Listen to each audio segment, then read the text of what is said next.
Hello दोस्तों, मैं Radharaman ब्रेज academy 1 में आप सभी लोगों का हार्दिक अभिनंदन करता हूं। दोस्तों, आप सभी लोगों ने मेरी part 1, part 2, part 3 and part 4 की वीडियोस को देखा होगा, जिसमें मैंने त्रिकोणमिति को बहुत ही आसान भाषा में सिखाया है दोस्तों।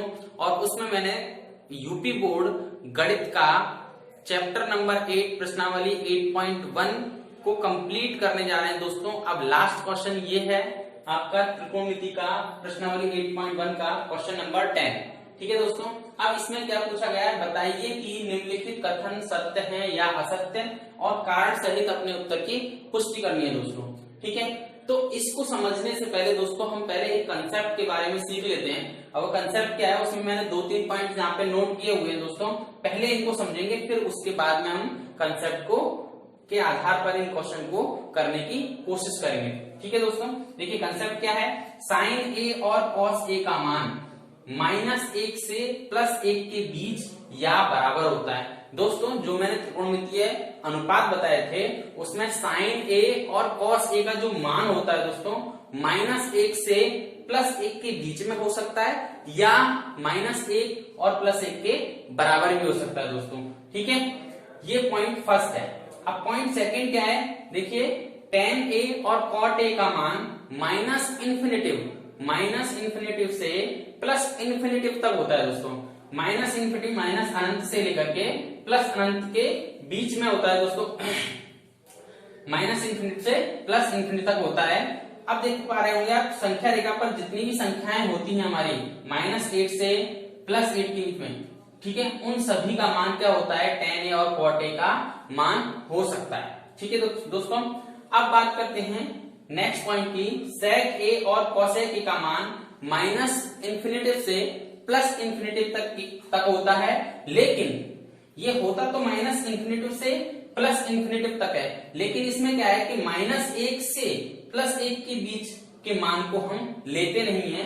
-1 से और +1 के बीच में जितने भी मान आते हैं दोस्तों उनको हम नहीं लेते। जैसे 0 आता है, 0.1 है, 0.2 है, 0.3 है, इस तरीके के मान जो होते हैं वो sec a और cos a के नहीं होते हैं दोस्तों। ठीक है दोस्तों, और ये आपको तीनों पॉइंट क्लियर हो गए होंगे। और इसके आधार पर एक छोटा सा कंसेप्ट और है, उसको हम यहां पर फिर से देख लेते हैं दोस्तों।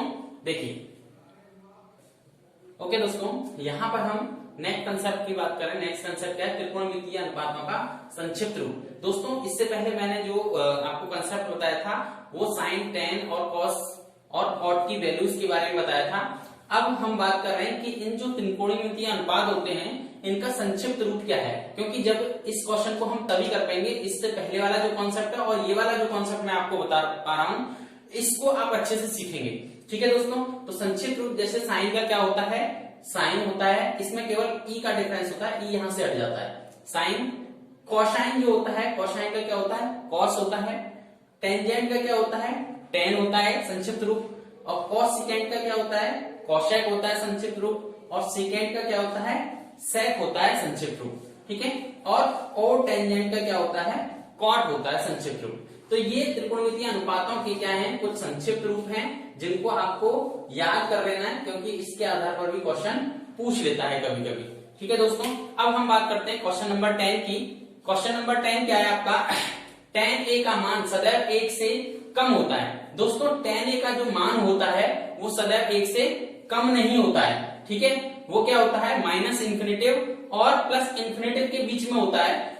ठीक है दोस्तों, तो ये सदैव 1 से कम नहीं होता, 1 से कम भी हो सकता है, 1 से ज्यादा भी हो सकता है। इसीलिए यहाँ पर सदैव 1 से कम कहना क्या होगा, गलत होगा। इसीलिए ये जो कथन है ये क्या होगा, हमारा असत्य हो जाएगा दोस्तों। क्या हो जाएगा, असत्य हो जाएगा। ठीक है दोस्तों, अब बात करते हैं नेक्स्ट पॉइंट की तरफ। कोण a के किसी मान के लिए sec a का मान sec a बराबर 12/5 होता है। ठीक है दोस्तों, तो बिल्कुल सही बात कही है कि कोण a के किसी मान के लिए sec a का मान 12/5। जब हम इसको सॉल्व करेंगे तो दोस्तों ये आएगा 2.4 आएगा। क्या आएगा, 2.4। और 2.4 जो sec a का जो मान होता है वो इतना 2 से ज्यादा भी हो सकता है। ठीक है दोस्तों, इसलिए इसका यह कथन होगा, ये क्या होगा, सत्य होगा दोस्तों। क्या होगा, सत्य कथन है। अब बात करते हैं तीसरे पॉइंट की। कॉस ए कोण ए के कोशिकेंट के लिए एक संक्षिप्त रूप है। ठीक है दोस्तों, जैसा कि मैंने ये कंसेप्ट अभी आपको बताया त्रिकोणमितीय अनुपातों का संक्षिप्त रूप, तो ये कोशिकेंट जो है, कोशिकेंट जो है आपका ये किसका होता है? कॉजक का होता है दोस्तों। लेकिन यहां पर क्या कहा है हमसे? कॉस का होता है। कॉस का जो इसका जो कॉस जो है संक्षिप्त रूप होता है आपका कोसाइन का होता है। किसका होता है? कोसाइन का होता है। और कोशिकेंट का संक्षिप्त रूप क्या है आपका? कोसेक होता है। इसीलिए ये कथन क्या होगा? असत्य होगा दोस्तों। क्या होगा? असत्य होगा। ठीक है दोस्तों, इसीलिए मैंने आपको कंसेप्ट को पहले क्लियर किया था, इन 4-5 पॉइंट को क्लियर करने से पहले। ठीक है, तो आपको समझ में आ रहा है कंसेप्ट को हमको पहले सीखना है, फिर देन क्वेश्चन को करना है। ठीक है दोस्तों, नेक्स्ट वाले पॉइंट को हम क्लियर करते हैं।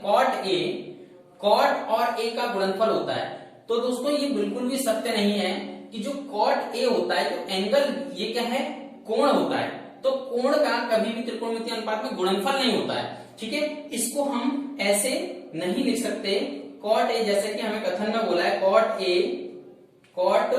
ए बराबर कॉट गुणा ए होगा। तो ये दोस्तों कहना गलत है बिल्कुल। ठीक है दोस्तों, इसको हम ऐसे कभी भी नहीं लिख सकते। त्रिकोणमितीय अनुपात और कोण का गुणनफल नहीं होता है। कोई भी त्रिकोणमितीय अनुपात वो त्रिकोणमितीय अनुपात और कोण का गुणनफल नहीं होता है दोस्तों। ठीक है, तो ये कहना असत्य होगा यहाँ पर कि कॉट और ए का गुणनफल होता है। ठीक है दोस्तों, असत्य होगा ये कहना। अब बात करते हैं, इसी पर आधारित मैं आपको एक और पॉइंट दे देता हूं। जैसे कि यहाँ पर जैसे आपका लिखा हो साइन स्क्वायर ए, तो हम दोस्तों इसको ऐसे लिख सकते हैं, साइन ए का होल स्क्वायर। ये तो पॉसिबल है, ये सही है दोस्तों लिखना, लेकिन हम इसको ऐसे नहीं लिख सकते कभी भी। साइन स्क्वायर ए बराबर नहीं होगा किसके?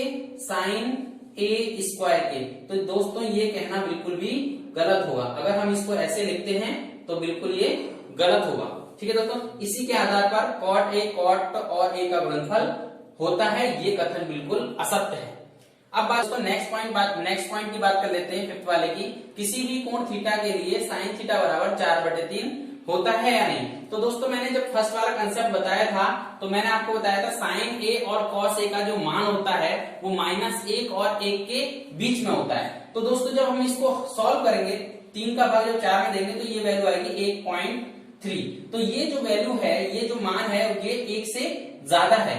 तो मैंने जो आपको कंसेप्ट बताया था फर्स्ट वाला, साइन ए और कॉस ए का जो मान होता है वो 1 से -1 और 1 के बीच में होता है। इसलिए दोस्तों ये 1 से ज्यादा है, इसीलिए ये कथन क्या होगा हमारा? असत्य होगा। क्या होगा? असत्य होगा। ठीक है दोस्तों, यहाँ पर ये क्वेश्चन नंबर 10 कंप्लीट हुआ और प्रश्नावली 8.1 भी कंप्लीट हो चुकी है दोस्तों। अब हम आगे के पार्ट में नेक्स्ट कंसेप्ट के साथ नेक्स्ट वीडियो मिलेंगे दोस्तों। उसके पहले आपको त्रिकोणमिति आपको अच्छे से समझनी है, तो दोस्तों मेरे पार्ट 1 से लेकर के पार्ट 5 तक को आपको देखना पड़ेगा और आपको त्रिकोणमिति बहुत ही आसान शब्दों में और एक एक क्वेश्चन का हल मैंने वहां पर दिया हुआ है।